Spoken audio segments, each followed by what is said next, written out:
everybody, it's Gypsy and Persephone. So today I'm going to show you how I make my apple jam.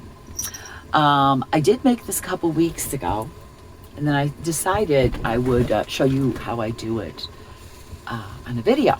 But today I did something a little different, and I added raisins. And I explain why while I'm making it. Right now, my jam is in the canner. So I thought I'd just share how I do this with you. So stay tuned. Okay, everyone. So this is my second batch of apple jam this season. Oop, I found a seed. The first batch I didn't put raisins in. I thought I'd try it with raisins this time. So I'm starting off. This is a very large batch. I'd say I have about 14 to 16 apples in here. And what you want to do is peel them, core them, and then you want to chop them up.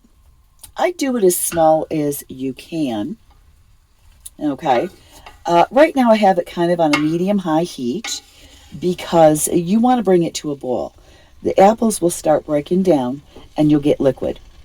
And it's going to come to a boil.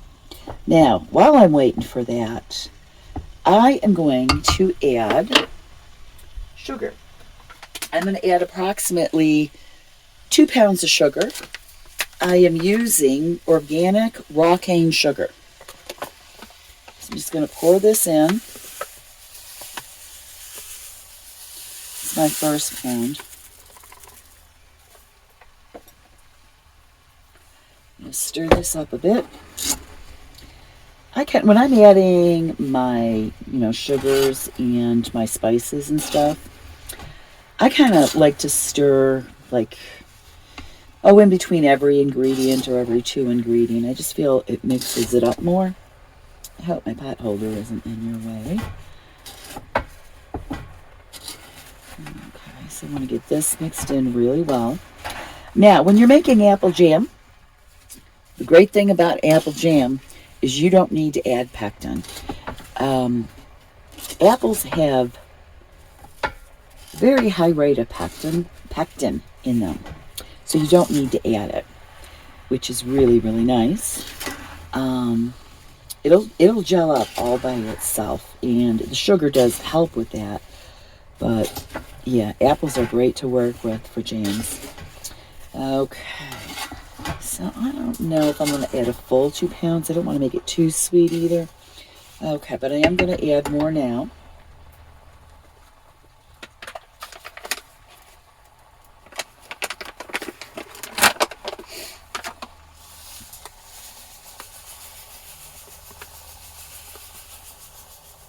So one thing with jam, you really use a lot of sugar with jams and jellies.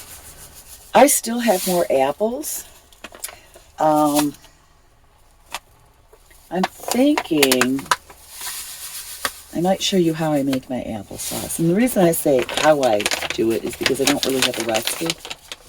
And with this, I'm not really going to be measuring, except kind of for my sugars. Okay. I think that should be enough. I'm going to stir this some more. Now this also takes brown sugar. It's very much, like my apple pie, I guess.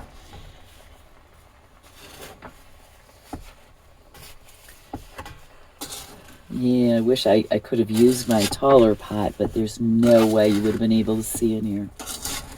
This is what is great because I told you guys a couple of videos ago, my son and daughter-in-law bought me for my birthday a tripod so that I could, show you how I'm cooking, what I'm doing.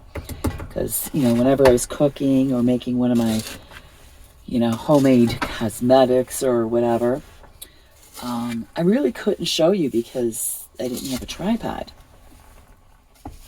All right, so that's good for that sugar. Now, we want to add, since this is a big batch, some of you might like a little bit more. I'm going to add a cup of brown sugar. Okay, which I didn't get prepared in my measured out in my cup. So give me a second. I'm sure you all know, but just in case you don't, when you are measuring out brown sugar, you want to kind of pack it down. You want to pack it down. Can you see that? My God, I can't tell.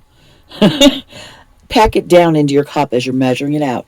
Kind of like, when you were a kid on the beach making sand castles. You want to pack it in there really well to measure it perfectly. So you can hear that starting to simmer, which is just where I want it. But then I'm going to lower the heat. So, got brown sugar here. That goes in there. We're going to break this up a bit. Okay. Or a lot, I should say. We want this really mixed in. So you can, I don't know if you guys can see it. I hope you can. There's a lot of liquid in here now. Okay, so I think it hasn't quite come to a boil. I'm going to kind of bring it to a boil. And then I'm going to lower it so that it simmers. I am going to can this, but I'm not going to show you guys because even with my tripod, I just don't have enough room. It's very dangerous canning in here, so I have to really be careful and not be paying attention so much to the camera. As you can see, I have my canner out. I just prepared some jars, and I'm going to put this in when it's ready. And after I put it in the jars, I'm going to put it in my canner and seal my jars so that this lasts, they all last a while. Okay, so I think I got my sugars in. Now we're going to add the wonderful spices. Now, I'm not measuring these. I do everything to taste.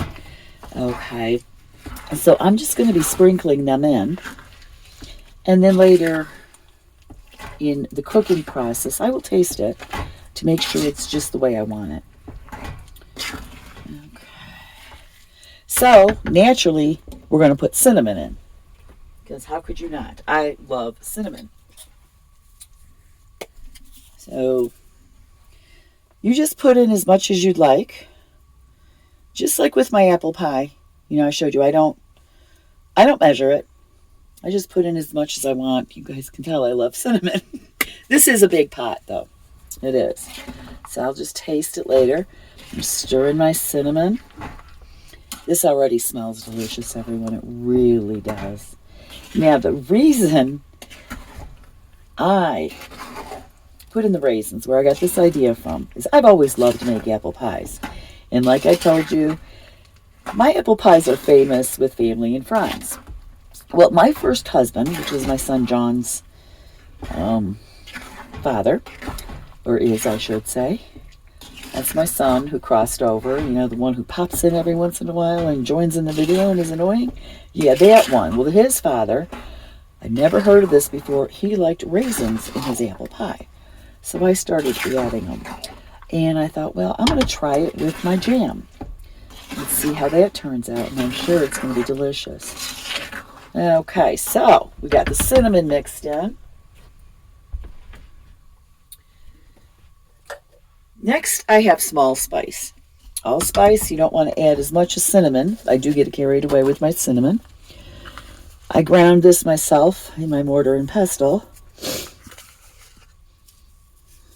Okay. Oh, God, it smells like Christmas. Or Yule, whatever. I usually say Yule because I celebrate Yule now, which is... My family celebrates Christmas, so... But I said Christmas because... Man, my mother baked up a storm every year. And obviously, she can't do it now. But a lot of times, this would be the smell in our house. This aroma is amazing. So we've got some allspice on. So now, I want to grind in some nutmeg.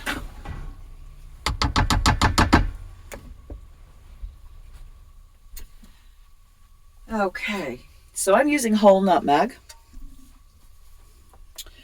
I don't know if my grinder or my grater is getting in your way or not. I can't really tell. You do add lemon juice to this too. But I had prepared my apples ahead of time, so I put the lemon juice on already to keep them from, getting brown. I think maybe, sorry guys, I just had to take a whiff, see what I need. Um, Maybe just a little bit more nutmeg, possibly. Like I said, I'm going to taste this later. So yeah, this is my kitchen in my tiny 17-foot travel trailer. So that's why it's so difficult. Okay. So I got everything in there I want to add. I'm going to mix this around. I think I'm going to put the heat up just a bit to just get it to the boil first. Okay.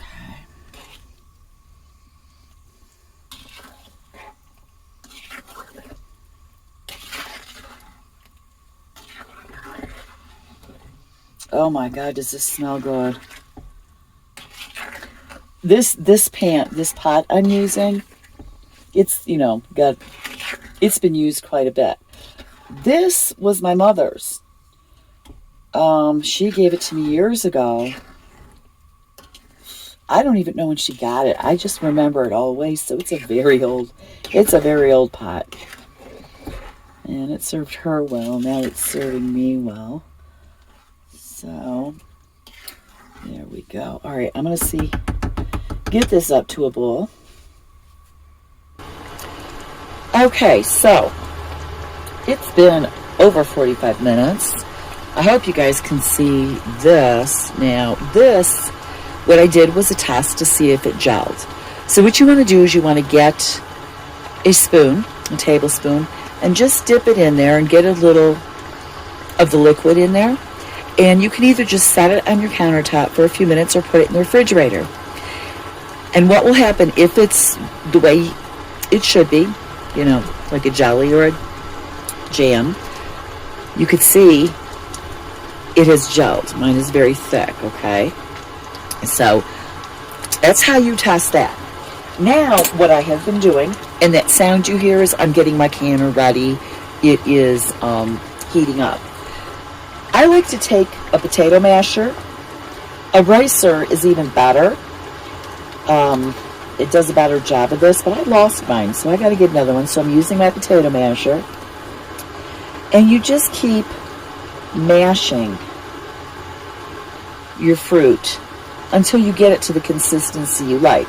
Now, this is jam, and I like my jams to be chunky, but I still have a little bit more to go here.